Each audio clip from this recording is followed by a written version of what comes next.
Bonsoir à toutes et à tous et bienvenue dans l'invité de la rédaction de Médien TV. Nous sommes le 14 juin, un jour qui célèbre ce geste sacré, solidaire et de générosité. Le don du sang, c'est aussi l'occasion de rendre hommage aux volontaires et bénévoles du geste salvateur qu'ils font en donnant leur sang. L'occasion également de sensibiliser le grand public sur le manque et le besoin grandissant en stock de sang. Chaque don est un cadeau précieux qui sauve des vies. Et sa répétition est la clé pour mettre en place un approvisionnement en sang sûr et durable. Ces dons contribuent chaque année à sauver des millions de vies. Sang, plasma, partageons la vie, donnons souvent. C'est le slogan choisi pour la campagne de la Journée mondiale du donneur de sang cette année. Et c'est de l'importance de donner son sang que nous allons parler justement ce soir avec notre invité Nourdine Habti. C'est un plaisir de vous avoir avec nous sur le plateau. Je rappelle que vous êtes professeur en hématologie et responsable au Centre national de transfusion sanguine. Merci. Bienvenue et bonsoir. Alors tout d'abord, pourquoi cette journée est-elle si importante ? Bien, alors elle est si importante. Tout d'abord, c'est pour remercier, ça on ne le dira jamais assez, à nos donneurs réguliers qui nous permettent en fait de maintenir un stock minimum important pour pouvoir satisfaire les demandes en transfusion sanguine concernant les patients à travers tout le Maroc. Un. Deuxièmement, on les remercie également parce que c'est une occasion de les remercier et de maintenir cette culture de don par rapport à notre population. Ensuite, bien entendu, c'est l'occasion pour recruter de nouveaux donneurs et fidéliser ceux qui sont déjà avec nous, de continuer à les fidéliser, de maintenir leur sensibilisation et leur culture de don dans notre population. Voilà. Vous parliez tout à l'heure de donneurs qui donnent régulièrement leur sang. En tant que donneur, combien de fois par an on peut le faire de manière sécurisée ? Alors, le don de sang peut être fait 6 fois pour les hommes et 4 fois pour les femmes, dès l'âge de 18 à 65 ans. Bien entendu, il y a des cas où on va avoir peut-être 4 dons ou 3 dons, ça dépend des situations, parce que des jours, on peut ne pas être éligible à donner, parce que l'éligibilité est donnée uniquement, c'est de la responsabilité d'un médecin qualifié pour ça. C'est lui qui peut juger si vous pouvez donner ou non votre sang. Quand vous êtes en forme, quand vous vous sentez en bon état, vous passez normalement un entretien et un examen médical, et c'est le médecin qui est qualifié, formé pour ça, qui va définir ou qui va décider si vous êtes apte à ce moment-là, parce que vous pouvez ne pas être apte à ce moment-là, mais après une certaine période, vous pouvez le devenir, ou l'inverse. Très bien. J'ai entendu dire que le fait de donner son sang, c'était bon pour la santé. Est-ce que c'est vrai ? Bon, alors c'est vrai qu'il y a eu beaucoup de travaux là-dessus et il y a des situations effectivement où donner son sang, surtout pour les donneurs réguliers, peut nous éviter certaines hospitalisations. On a constaté que le taux d'hospitalisation chez les personnes donneurs ou donneuses régulièrement, enfin qui donnent régulièrement, sont moins hospitalisés. Bon, comment ça se fait ? La chose la plus évidente, c'est quand on donne son sang, on fluidifie mieux son sang et on a moins de risques d'inflammation et moins de risques de thrombose, c'est-à-dire de bouchons en fait, dans des petits vaisseaux. Et donc on a moins de problèmes de cardiovasculopathie et de problèmes d'AVC, d'accident vasculaire cérébral. Donc ça, c'est pour ne pas trop étaler la liste, parce qu'il y a beaucoup de choses en fait qui sont liées à l'inflammation avec le fer et d'autres problèmes de vaisseau. Voilà. Peut-être que si la population était plus sensibilisée par rapport à ces bienfaits, peut-être qu'il y aurait plus de volontaires. Écoutez, la sensibilisation, je crois qu'on n'a pas beaucoup de problèmes pour ce qui est de la générosité. Dès qu'on parle et dès qu'on fait appel à la population marocaine, ils sont très généreux, il n'y a pas de problème à ce niveau-là. Le problème, je pense qu'en plus de cette culture d'aller donner spontanément, qui n'existe pas, ça c'est vrai, il y a un problème aussi organisationnel qui dépend de nous. Et ça, c'est au niveau de la structure générale de notre système transfusionnel au niveau du Maroc. Bon, pour ne pas trop entrer dans le détail, c'est quelque chose peut-être qu'on aura expliqué par la suite. Mais qu'est-ce qui manque au niveau organisationnel, par exemple ? Au niveau organisationnel, c'est-à-dire que notre système, il est géré par une loi qui date, je ne sais plus la date laquelle, mais ça fait très longtemps. Et ça ne nous permet pas, en fait, d'avoir un patrimoine propre à la transfusion, par exemple, des ressources humaines propres à la transfusion. On a des ressources humaines qui sont partagées entre les hôpitaux et la transfusion sanguine, ce qui pose, en fait, un problème en nombre et pour nous, en tant que transfusion, ça nous pose un problème d'établir, en fait, des objectifs de formation, d'encadrement, etc., en ressources humaines. Quand on forme des gens, on devrait les garder normalement au niveau de notre transfusion, et ces gens-là, on va les former dans un objectif d'améliorer le système de transfusion marocain. Alors que c'est des personnes, en fait, qui dépendent de l'hôpital, des fois, à travers le territoire.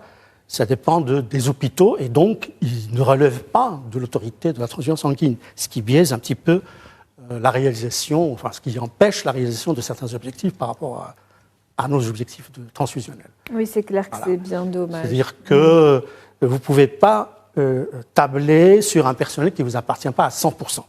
Et donc, pour répondre à certains besoins, on a besoin de recruter des personnes qui sont propres à la transfusion sanguine. Surtout qu'il n'y a pas, la tendance n'est pas franchement au recrutement.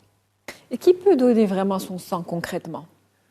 Alors, je dirais, comme je dis toujours, tout le monde et pas tout le monde, en fait. Dès que vous avez l'âge légal, qui est de 18 ans jusqu'à 65 ans, vous pouvez donner votre sang si vous vous sentez bien.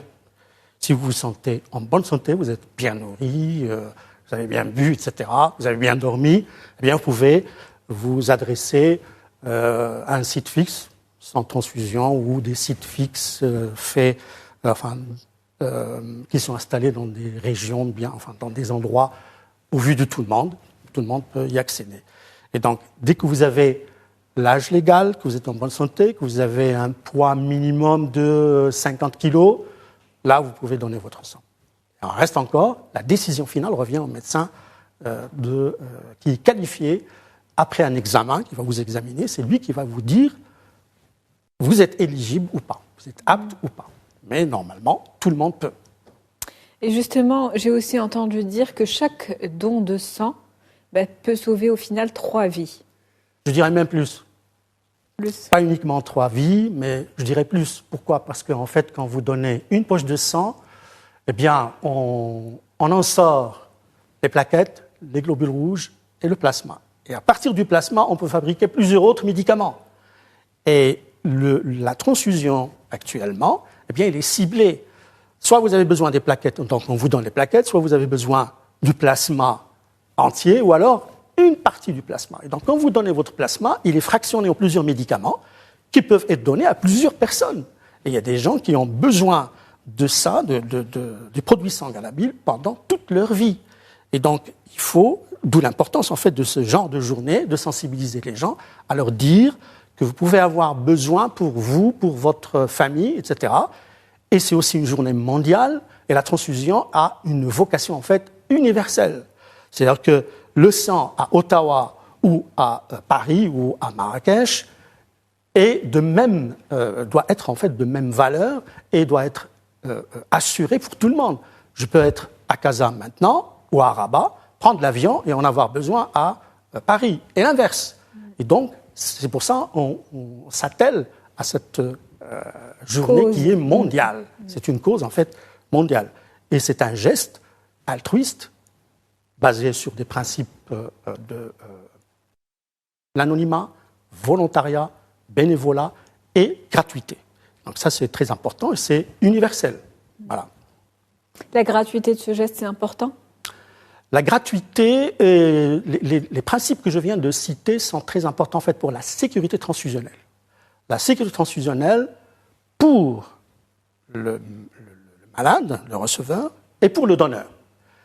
Sans entrer encore trop dans les détails, on a fait beaucoup d'études auparavant et on s'est rendu compte que lorsque le don est rémunéré, on avait plus de risques de transmission de certaines maladies, par exemple. Alors que le volontariat et le bénévolat, il y en avait beaucoup moins dans les pays, parce que, sans dire les pays lesquels.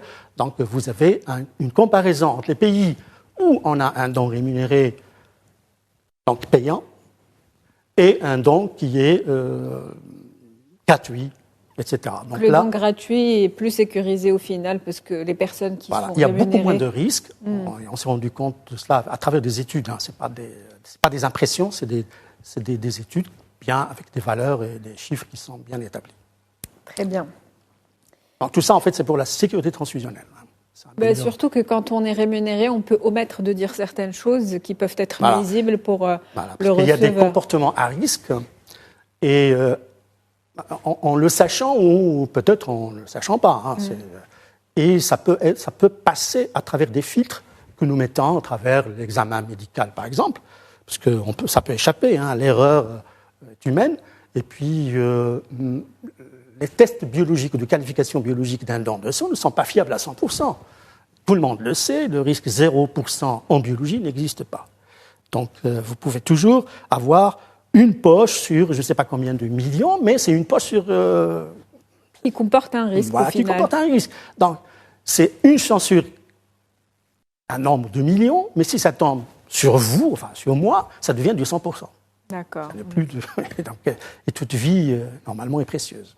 Et là, on ne peut pas vraiment savoir, c'est une question de hasard. Donc c'est pour ça, c'est un don altruiste, donc normalement, la personne elle-même doit avoir un comportement éthique.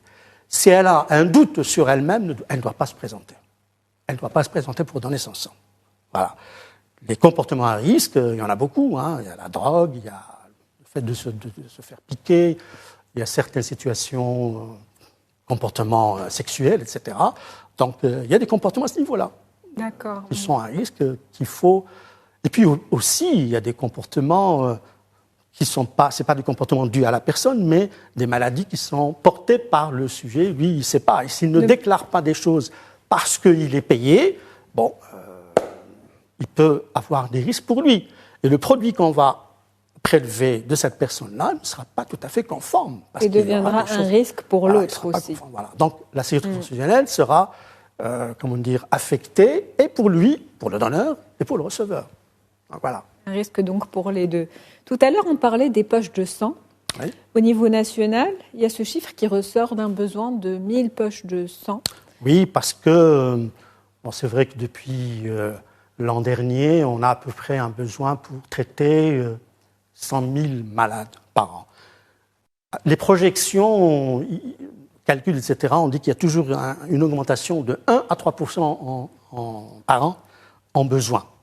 Mais les besoins réels, si on veut, ça c'est des besoins qui sont là, qui sont chiffrés, etc. Mais les besoins réels au niveau du Maroc, je crois que personne ne le sait parce que on ne sait pas encore ce qui se passe dans les autres villes, dans les autres parties du Maroc, où on n'a pas vraiment une couverture médicale comme il faut. Et donc là, on est en deçà. On est certainement en deçà. Et si on avait vraiment les chiffres bien établis, et après une sérieuse étude, je crois qu'on serait plutôt vers un besoin pour traiter 150 à 200 000 personnes ou patients par an. Parce qu'il y a des gens qui ne reçoivent pas leur traitement parce qu'ils sont loin. Ils sont dans des parties où ils ne peuvent pas avoir accès à la transfusion sanguine. Ils doivent se déplacer souvent à Casa ou à Rabat, et ça leur pose un problème. Voilà. Et peut-être qu'ils sont inconscients aussi par rapport à... Ils ne sont pas au fait d'une certaine maladie ou pas? Est-ce qu'il y a des personnes, justement, puisque vous parlez de régions qui sont un peu lointaines, qui, des fois, ont certains symptômes ou sont malades, mais mettent ça sur le compte d'autres choses et laissent traîner jusqu'à ce qu'au final, il soit trop tard, finalement. C'est une culture médicale générale. Enfin, il y a une vulgarisation de culture médicale minimum que tout le monde doit avoir, ça c'est clair. Mais bon, malheureusement, dans les pays comme le nôtre, à revenus moyens à faibles, la situation, elle est ce qu'elle est. On est encore avec des problèmes de manque d'information et d'ignorance qui peuvent nuire à la santé. En parlant toujours de ces stocks, justement, l'OMS dit qu'il doit y avoir normalement un stock de sécurité qui s'étale sur 7 jours. Mais apparemment, au Maroc, il est de 3 à 4 jours, le stock qu'on a actuellement. Est-ce que ce sont des chiffres déjà exacts, toujours actuels? Pour actualiser, en fait, plutôt, aujourd'hui, on est à 5 jours. Donc c'est mieux. Entre 5 et 7 jours. Il y a des efforts qui sont déployés. Non, on est à 5-7 jours. On tourne vers cette zone-là pendant une bonne période. Là, on est à 5-7 jours. Et justement, grâce au réseau d'associations, de partenaires, d'organismes donneurs et d'associations qui s'investissent dans le domaine de dons de sang. Bien, c'est une bonne chose. Pouvez-vous nous parler des mesures actuellement en place qui sont mises en place par le gouvernement justement pour essayer de se déployer au-delà des grandes villes Bon, justement, on est en train de tester en fait des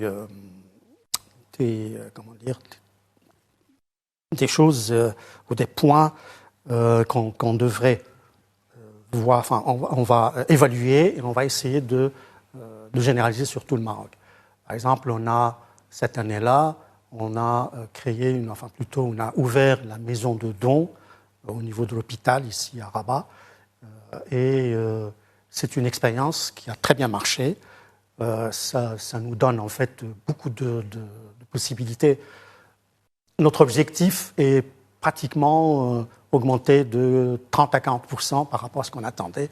Et donc, on espère généraliser cette idée-là. Puis, il y a aussi une expérience au niveau de Salé, et du même genre, mais sur un site qui est plutôt fixe, qu'on va essayer de généraliser aussi au niveau de tout le Maroc.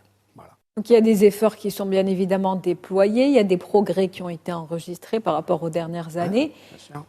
Quels sont les défis encore à venir? Les défis, je dirais, personnellement, je pense que c'est le plus grand défi, c'est de rentrer dans une nouvelle ère d'organisation, de réorganisation de notre système transfusionnel. Heureusement, ça a été annoncé dernièrement dans les journaux qu'on allait créer ce qu'on appelle une agence de transfusion sanguine au niveau du Maroc. Mais ça, je n'en dirai pas plus parce que le ministère se charge de ça et voilà. Et donc, c'est lui qui aura l'occasion, en fait, de nous dire plus prochainement, j'espère bien. Est-ce que vous considérez que les investissements actuels sont suffisants dans ce sens ou pas? Les investissements sur le plan pécuniaire, je dirais oui.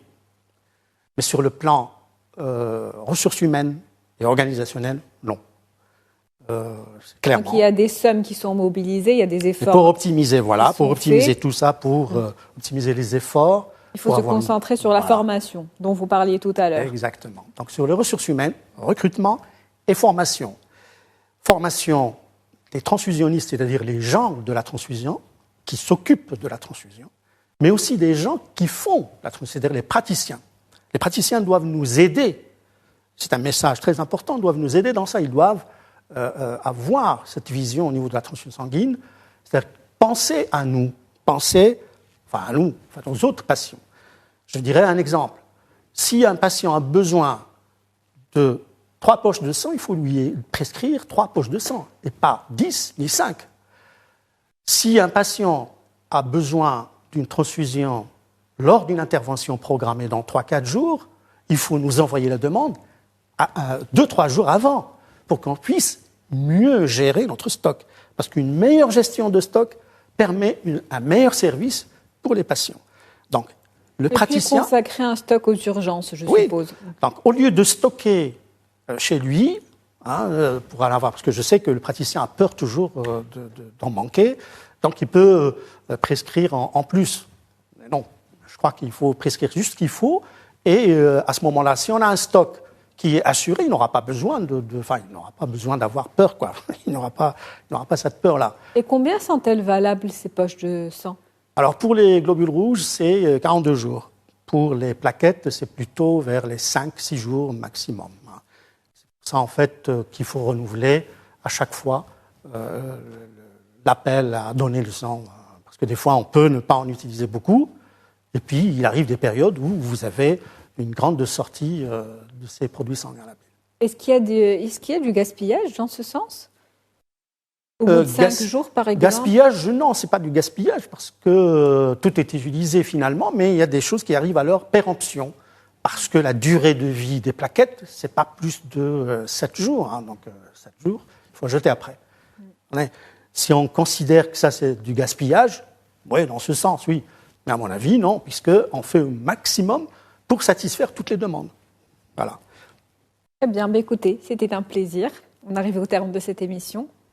Merci à vous. Pour toutes les informations que vous nous avez données ce soir. Merci Je rappelle que vous vous appelez Noureddine Habti. Vous êtes Habti. Vous êtes professeur en hématologie et Faculté de médecine de Casa, oui, et responsable au Centre national de transfusion sanguine. C'était un plaisir. Merci à vous. On arrive à la fin de cette émission. Merci à vous, chers téléspectateurs, pour votre fidélité. On se retrouve demain pour une nouvelle thématique.